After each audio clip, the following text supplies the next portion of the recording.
Youth unemployment poses a serious political, economic and social challenge to the country and its leadership. Majority of the youth dropped out of schools at early stages and joined communities to survive with no regular work or income. Just like any other district in Uganda, unemployment among the youth in Kiboga and Kyankwanzi district is generally high. Majority of the youth in the country area development program dropped out of schools with no major source of income to support their livelihood due to their limited economic opportunities. As such, they have not been able to reach their full potential to improve their well-being. Most of our youths, for example, Kiboga, 77% is composed of the young people. But of the 77% of the youths, most of the population are youths who have not had a chance to go to school. So these youths, they have found themselves that they cannot have formal employment. Majority of the caregivers among whom we have the youths are engaged in agricultural production at 82.4%, and at the same time 86% of the economic activities is agricultural based, and it is the main source of livelihood. Despite having productive land, food insecurity was identified as one of the factors affecting the well-being of the children, especially the most vulnerable and their families, due to lack of access to productive skills and assets. Consequently, majority of the households cannot produce enough to generate sufficient household incomes. Therefore, the capacity of families, to especially the most vulnerable, to significantly support the well-being of their children is limited, and hence the need to focus on increasing household incomes. Vision yatusomesa engeri gye tulimamu era ne batuwa n'ensigo ne tulima emicungwa. Gino emicungwa gy'olaba be baagituwa era tulimye emicungwa. Ng'omucungwa osobola ogunogako ensawo bw'oba onoze ruuto emu ng'ate ojjamu ssente n'osomesamu n'abaana tubayigiriza okulima kubanga baatugamba tulimenga n'abaana baffe bwe tuba tulima. Atwala n'ebikolo 10 eby'emicungwa oba ne ssente n'omwana omusomesa n'agenda ku yunivasite, era nkubiriza abavubuka basobole okulima. Many of the youths in country area development programs are unemployed and lack employable and entrepreneurship skills. They lack productive assets, mainly capital, to start up viable businesses or income-generating activities, hence having limited capacity to earn a sustainable income and ability to support themselves. Badde n'ekizibu eky'amaanyi wano e Muwanga ng'abavubuka abasinga bwe bamala P7 tebafuna mukisa gwa kweyongerayo, ne babeera mu byalo ebyo nga bamu badda mu kuvuga boda, abalala babeera waka, abalala ne badda mu mirimu gya house girl. Naye mu nkola eno eya vocational skill basobodde okuba nga bagenda ne basoma ne bamaliriza, then ne basobola okwetandikirawo emirimu. Emabegako twalina abaana nga bali ku kyalo tebayinaako mwasirizi, naye ekitongole kya Division ekijja kitukwatizaako kuba kyalinamu enteekateeka erabirira abaana. Litubanga abaana abo naddala abali mu mbeera embi ne bamulekwa, twasobola okuba nti tugenda tubalondamu okulabika nga bagenda ne basoma emisomo egy'ebyemikono. Amanya gange nze Serombiro Lauben. Nagenda mu teeko nga ngenze okuyiga okubajja nga nyambiddwako World Vision, n'ensoma ne mmala ne nkomawo ne ntandika okukola. Nga mu byenganyiddwamu nsobodde okufunamu ssente ezinyamba mu nnimiro, ne nsobola okugulamu ebyokulunda ne zibezawo obulamu bwange. Twamala okusoma ne batuwa ebikozesebwa ebitandikirwako, ne batuwa generator, hand dryer, mira 2, sinki ne troller. Nze ne ntandikawo ka business kange. Kati okuva lwe nakatandika nakamala emyaka 3 nga nkola.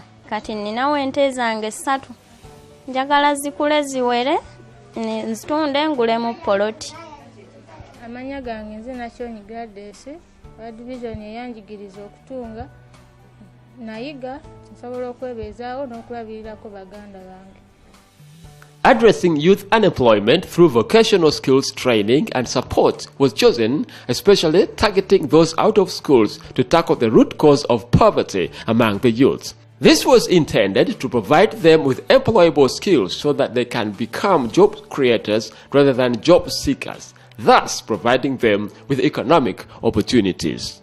Vocational skills enhancement was also the preferred area of interest among the youth compared to other viable options. Kituyambye nnyo World Vision ekyo kye yatukolera eky'abaana baffe okubongerayo abaali balemereddwa nga tetulina ssente okubanga bakomyewo kati bali mu byalo byaffe bakola emirimu gyabwe egy'enjawulo tewaliwo okutaayaya kwonna n'obumenyi bw'amateeka butono ddala.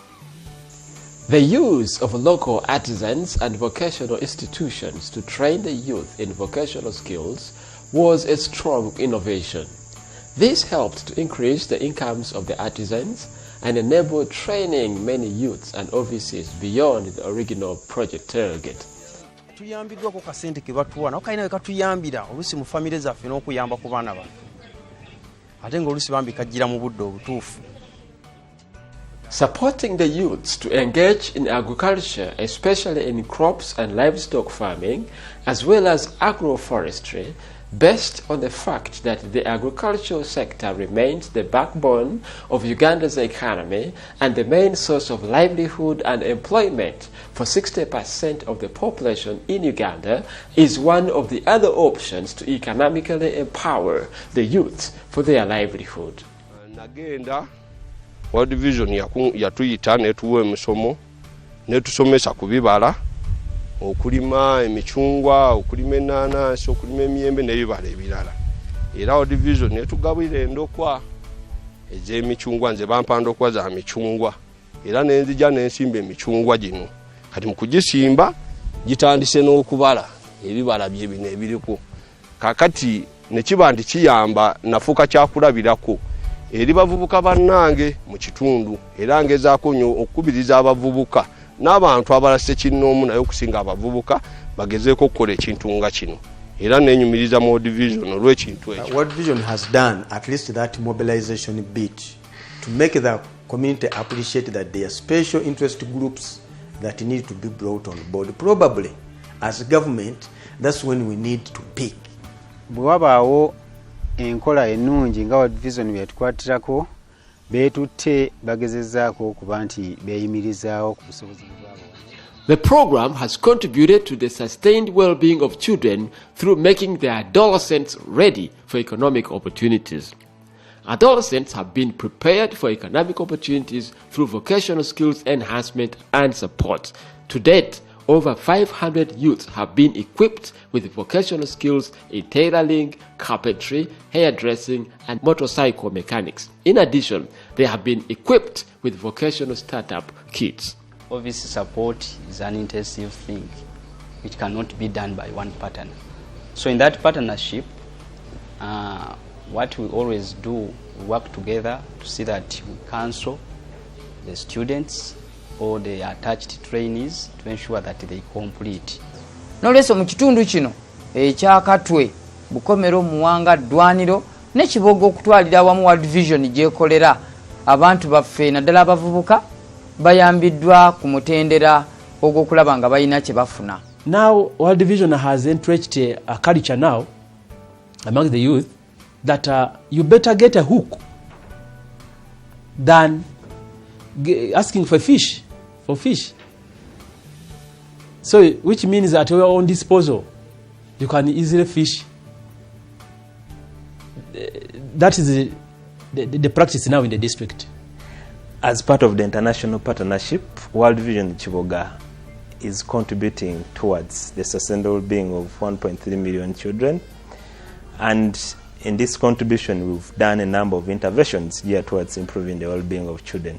We've empowered youth in partnership with the district leadership of Kiboga and Kyankwanzi, whereby youth have been empowered in a number of enterprises and also empowering them with income-generating activities. As a result of these interventions, we've seen youth, especially the girl child, being empowered for economic opportunities in a way that they have begun enterprises for their own, and in these enterprises they have been able to meet other needs of life, especially health-related needs. So as a cluster, we celebrate this youth empowerment because it has really contributed a lot towards improving the well-being of children, especially the youth.